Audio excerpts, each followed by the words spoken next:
your money, now what? How do you exit?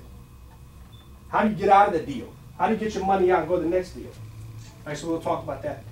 So I think tonight's class thing is supposed to be over like 8:39.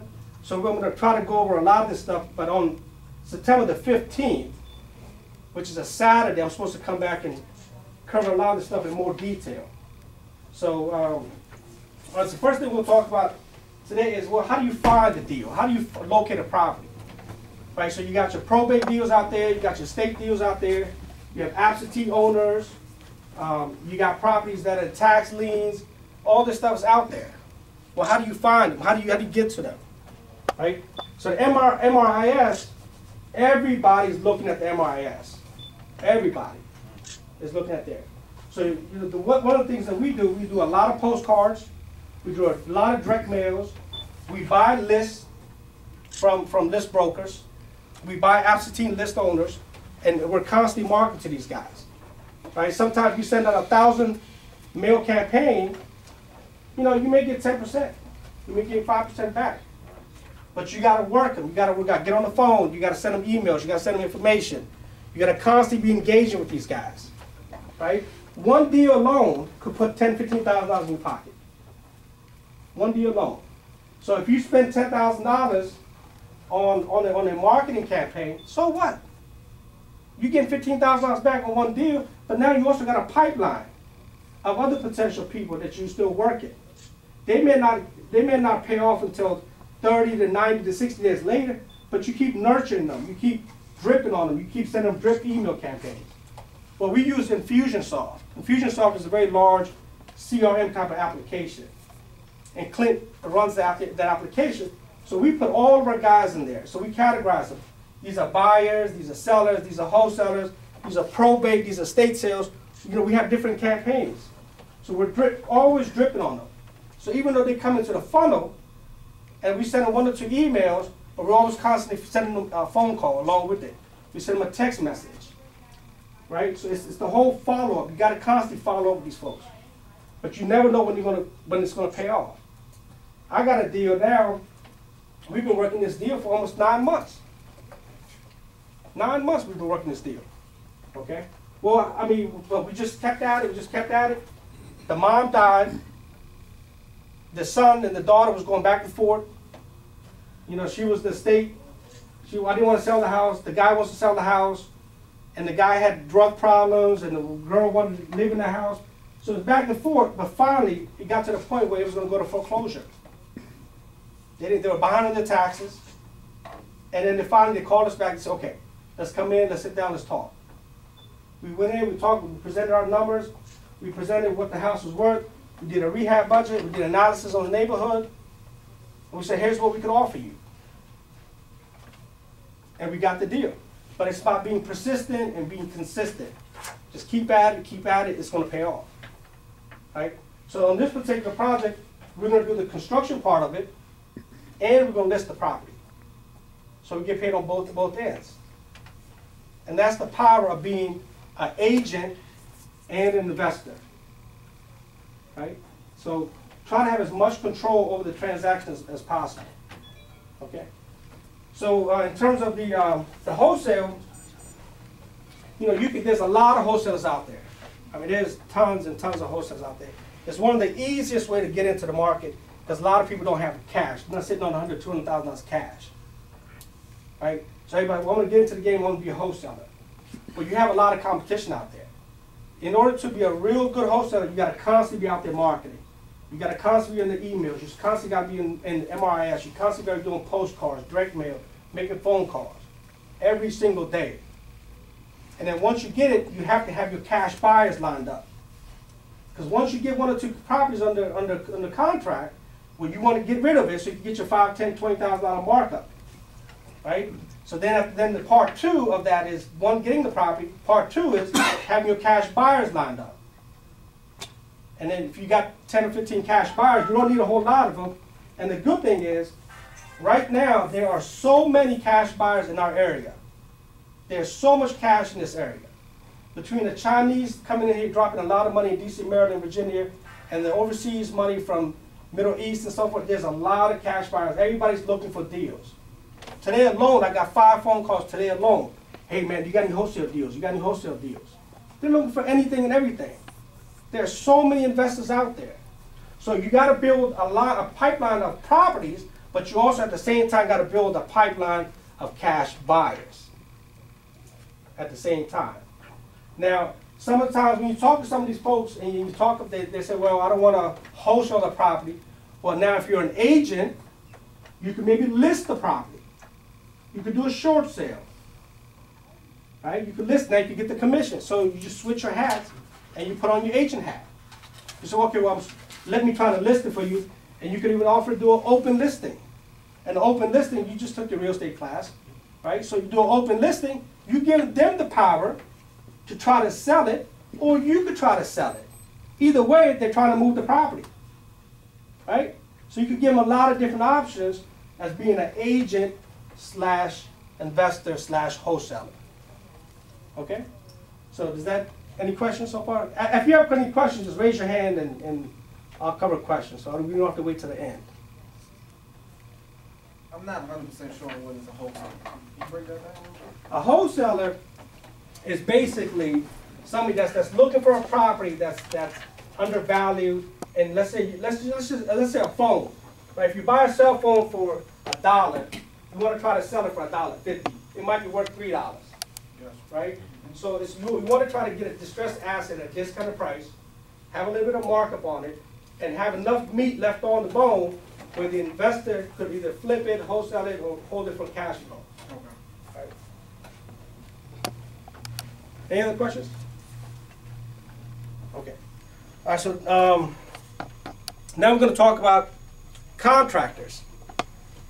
There's a lot of guys out here that say they do everything. Oh, I can do everything. I can do your roof. I can do your plumbing. I can do your electric. No, what are you good at? What are you good at? You know what I mean? So that's what you want to know. If you're an electrician, stay in your lane, be an electrician. If you're a roofer, stay in your lane, be a roofer. Because that's the biggest mistake. They want to come in and take your whole job, then they'll go and get subcontractors from Home Depot. And these guys are just regular labor guys come in, they'll destroy your property. And then you think, and you as an inexperienced investor, think, oh wow, the house looks great. And now you got a buyer that puts an offer on it to buy the house, and the buyer's going to do what? Get a home inspection. And it's going to come back with a huge laundry list of stuff that's wrong with the property. And you call up that guy, you can't find it. Right. Now you got a $3,000-$5,000 repairs on your hands. Then what? Now you got to put additional money into it. So make sure when you deal with this, interview them, just like you interview employees. You know, you get married, interview your wife. You're not going to just marry anybody, right? You want to interview, get to know who you work with, build a relationship with people. So what I say is, man, I mean, we've been doing it for a long time. One of the things that I've done over time is I've taken my guys, I've sent them to electrical school, I've sent them to plumbing schools, I've educated them. So my team is cross-trained, but it's taken me years to find the right people to invest in them, where I paid for their schools and their classes to do that, right? So if you find good people, and they're out here, you know, but invest in them, and try to get them tied or locked up where they only work for you, okay?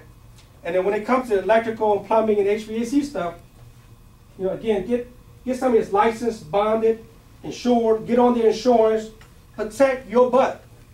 Because something goes wrong with the house, somebody gets killed, and there's a fire, they come after you.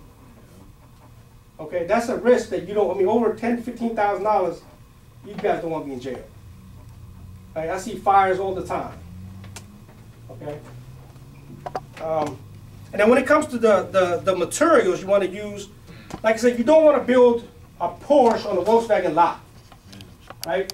So you want to make sure, you know, I don't use a lot of Home Depot type cabinets and things like that. I try to always give a little bit extra, but I'm able to control costs because I have resources that I build relationship over the time with.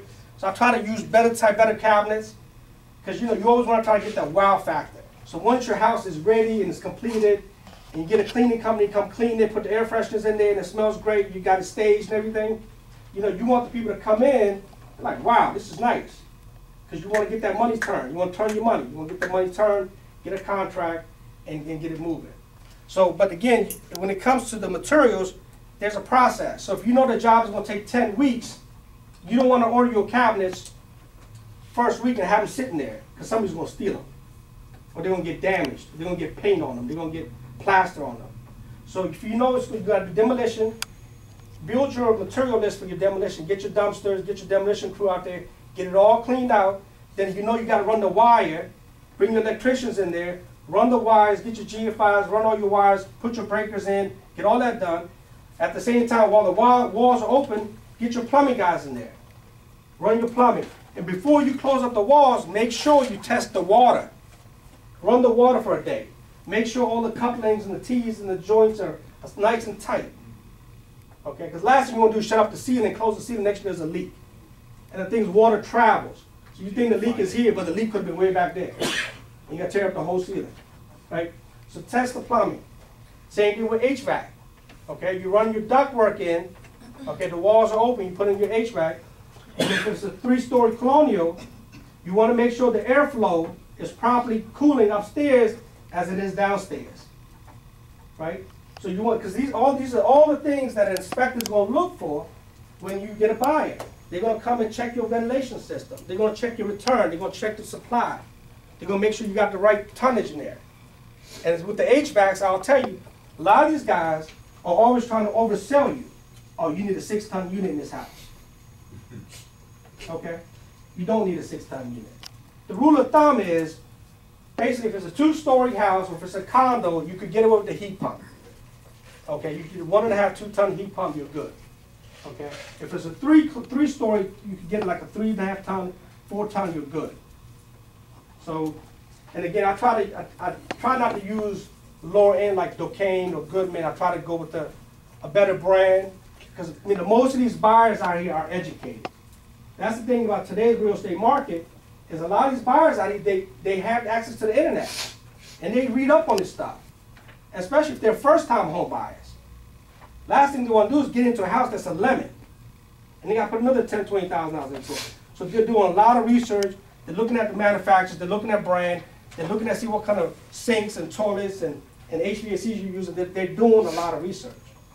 So don't be cheap with your price. The bottom line is you want to get your money out. If you get real cheap with your materials, there's 3 houses down the road that are being rehabbed at the same time. You're going to go to the next guy. So sometimes just add another $2,000 or $3,000 extra to try to give that wow effect. Okay? Any questions there? Hey, no questions? All right. Okay, so in terms of materials, just to give you some you know, always try to use backsplash because everybody wants backsplash in their kitchens, in their bathrooms and stuff. And they've come down in price. There's a couple of different resources. There's Maurice Tile down in D.C. for Kenilworth. They do customized tiles. They have a lot of different type colors and schemes and stuff. And they'll actually help you sit down and do a design with your tile work. So then, you know, you got to look at it like this. So if you're using tile for the floor, your backsplash and your tile and your paint all has to meet. Right? It's just like getting dressed. You're not going to wear orange shoes with, you know, with black pants and a yellow shirt, looking all crazy. Right? Same thing with the house. You want to make sure your house is not looking all crazy. You want to make sure everything's matching, right? And the same thing when it comes to, you know, when you're doing your granite, okay, same thing with the granite. Everything has to go together. Everything has to, you know, with your cabinets, your granite, your backsplash, your knobs, your paint, all that stuff has to match, okay? And you know, we're men, most of us, and we don't know about color schemes. So if you got a wife or a girlfriend, get her out there. Say, look, I need your opinion. I need you to look at this. Get other people to look at your project. Give feedback. And that's one of the mistakes I made earlier. I thought, well, I just knew everything. I could do everything by myself. Well, you know, I learned a lot through my wife. I learned a lot through other people, bringing them out to the job, say, hey, what do you think? What do you think I should do different? You know, especially when it comes to the kitchen layout, kitchen design. If you're blowing out a wall and you're trying to create a kitchen island or you're trying to create an L-shaped breakfast bar or something like that, you know, you want to play with the space, especially when you do the demolition that's nice and open. Then you want to think, okay, well, if I was living here and it's Thanksgiving Well, and I got 20 people in my house, you know, how are they going to be entertained? Because where do most people hang out? Kitchens. In the kitchens. And then what are the first thing women look at? Kitchens. Right? So all these things you want to take into consideration, because you know, it's one thing about doing a rehab, but it's another thing having a design that's functional. A design that works for everybody. Right? Where do men mostly go? Basement. In the basement, in the garage. Right? I smoke cigars, so I end up in the garage because I can't smoke in the house when I go on the deck. So, and the cabinets, oops, with the cabinets, you know, I try to use cabinets that have a little design to them. Okay, believe it or not, Home Depot cabinets are probably $1,000 cheaper than these cabinets. But this right here has a lot more functionality, it looks a lot better. The hinges on this thing are a lot better. The quality is a lot better. You know, women will eat this up. Again, you want to get your money out. How do you know like how much you can get for the materials that you buy? Like you say you can pay $1,000 more in the kitchen on the cabinets, but how much more will you get on the back end when you sell to the retail buyer? Like what kind of ratio? Is there a ratio? Well, once you do your numbers, right, and you know, let's say you're buying in the C- neighborhood. Okay. Okay, so let's say that area is going to sell for $220, $239, something like that. And you're buying the house for, let's say, $120, $110. Okay. Right? And so you know you got like a $60,000, $50,000 margin after you pay out all your closing costs and things of that nature. Well, if you're willing to give up $5,000 and still make $40,000, $45,000, that's still not bad money. Okay. Right? So then go and put an extra $1,000 into nicer cabinets, helping to sell the product a lot faster. To me, that's worth it. Amen. Okay. Yes. Right? Okay. To me, that's worth it. But if you're in the, go ahead, Jim. Yeah, you'll eat that up with interest by holding the house, Yeah, if you don't do it. exactly. And if you don't do it, That's a good point. and it's sitting for 30 days, 60 days, 90 days, and God forbid if you're using a hard money guy, and the guy's got you at 14%, and now you got $38, $50 a day interest, that's going to eat your cost too. I'm sorry, hard money guy? What do you mean by Oh, we'll cover the difference between hard money and private money that? Okay. in terms of where you could get your sources for money, right? There's a difference between hard and private money. So we'll talk about that. But going back to the cabinets, does that answer your question? I think so. So it's just best to get the highest quality for your budget. Is that what it is? Yeah, but once you know that you're going to buy it for $100,000, let's just do an example. Okay. Let's say you buy the house for $100,000. Okay, you know your exit is going to be at least. I try to look for at least a $100,000 swing, right? So let's say you're going to exit about 200. Okay. Okay, so you know at the end, if you sell it with the real estate agent, you got a 6% commission, right? So minus out your 6%. You know you're going to have closing costs, which is going to be about the average 2%. So the 6 plus 2 is 8. And this particular market, most buyers are looking for help, right? Most buyers are looking for some sort of closing help. I want 3% help, I want 2% help, or something like that. So take that into the formula. So let's say you got the 6, then you got the 2, and let's say you give the buyer a 3% concession, right? So you take that, and you minus that out. From the 200K? Right. So then now you know you're buying it for 100. So you know you're going to put, let's just say after you do your rehab budget, you're going to put about, let's say, $35,000 to $40,000 in that property. Okay. So now you can look at your numbers. And then once you have your numbers, then you can decide if you're going to spend an extra $500 or $1,000 or you're going to go with the Home Depot cabinets. Okay. Okay? Okay. So but you got the main thing is to understand the numbers. Right. So it's a Right. judgment call whether, like, your budget allows to go the extra mile for the cabinet. It's a judgment call, but also know your neighborhood. Walk around. There's going to be other properties for sale. Okay. There's other rehabs going on in the area. So walk around and go to other open houses. So once somebody does a rehab project, go there, go to the open house. Look at it and see what they've done, because that's going to be your competition. Because the same buyer that's coming down the street, they're going to look at their house, they're going to look at yours, they're going to look at other rehab projects. So you want to make sure your rehab is within line, Okay. right? So take the time to go look at other people's projects and see what they're doing and what they're offering. If they're all doing all Home Depot cabinets, and it's like that kind of neighborhood, like a D- neighborhood, then you may want to stick with that. But maybe you may want to put in backsplash where they didn't do a backsplash, right? Maybe you want to add knobs where they didn't do knobs. So you want to add a little more value to the property, Okay. right? And then like,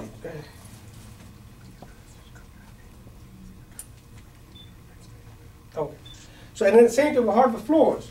You know, you could, some of the houses, you'll find that there's carpet. When you pull the carpet back, there's hardwood floors down there.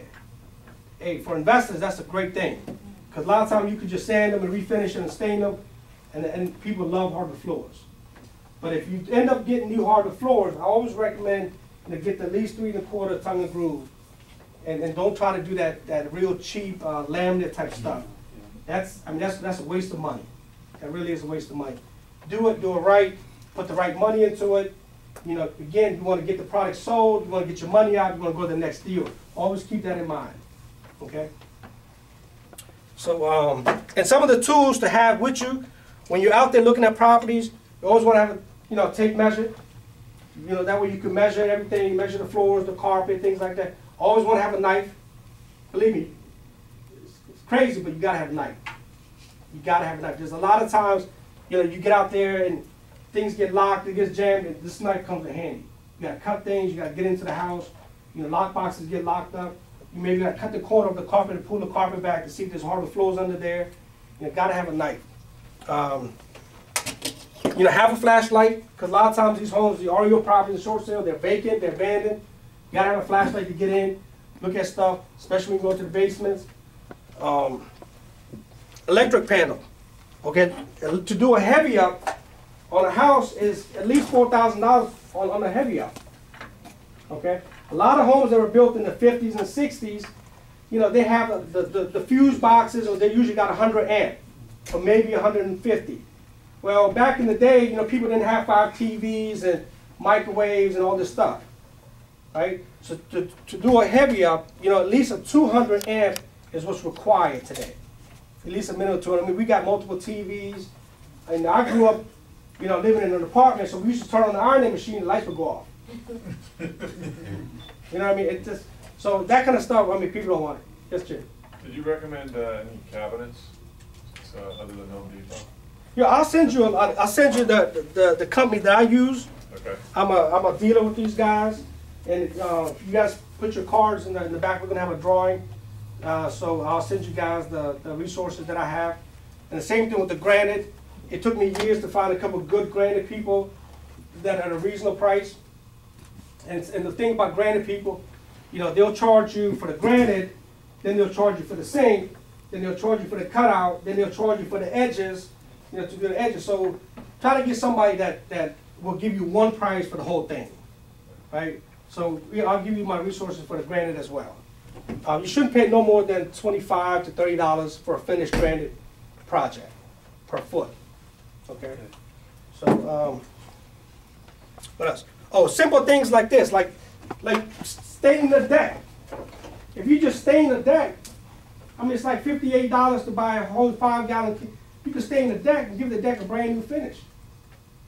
Right? The goal is to keep the price low on your rehab, but make the house look great. Right? Mm-hmm. So just simple things like just taking the deck, power washing it, and then adding some color to it. It goes a long way. So just simple things like, and some of these things, mostly they're on sale. And then I have this little gadget here, which I use to see if there's water in the basement. Because a lot of these properties got flooded, especially in the wintertime. If the pipes freeze up and they got sprinkler systems and it pops and then the basement gets flooded, so I can put this against the wall and it does a water meter reading. How much are those run usually? These are about $110. Okay. Yeah. But if there's water behind the walls, that could be all kinds of issues there. So I just put this against the baseboard and drywall, and it'll give me a gauge in terms of how much there's moisture and water back there. And a lot of inspectors have these. So you almost want to kind of become an inspector yourself, because these things are going to come up. So if you have the proper tools, invest in the tools, and learn to use them. Okay. What's that called? There's a name. It's a water detector. Water detector. So you want to write down the name. So heavy up is basically just upgrading the... Yeah, heavy up, taking out the old panel, and then putting in a new 200 amp. You got to call Pepco or BG and get a permit, and they got to come and drop a new wire from the outside. And then, you know, you gotta get them involved, and once they do their part, you get your electrician involved to run all the new wires and the breakers and stuff like that. Yeah. When you're walking into a house, like a potential rehab, are there any like red flags that typically would say like, okay, that's gonna cost $5,000 or something? Well, the first thing I look at the electric panel, because I look at the heavy items. Okay. Like, where's the money going? Does it have an HVAC? Does it have a central system? Some of these older homes in Temple Hills and Oxon Hill, they have oil, right? So people don't want oil heat, and sometimes you gotta take those things out. And so I look at see if they got a central, I look at the roof, I look at the HVAC system, I look at see if they got polybutane for their plumbing, because polybutane breaks all the time. Yeah, the gray stuff. Yeah, the gray pipes, I don't know if you guys ever seen them, but polybutanes are always breaking. And then that's always water damage there. Polybutane, what's that? A long time ago, I mean, they stopped making this particular pipe. It was cheap. It was a cheap pipe that they used to run for the water supply lines throughout the house. So now they use copper and they use CPVC now. But if you have polybutane in the house, especially some of the older ones, and you'll recognize it's gray. It's like gray plastic. It bends. And so when you run it and you put a coupling in the middle, or you got a T or elbow, that's where it's going to break. And you know, a lot of inspectors will tell the buyers, don't buy this house because it's got polybutane. Okay. Now, the white piping is okay? CPVC, yeah, that's correct. When you find you're going to rehab a house that has polybutane, what's the average cost for like a three-story townhouse? At least $5,000. $5,000. At least $5,000. It might be more. Yes, sir. What's the cost to take the oil tank out?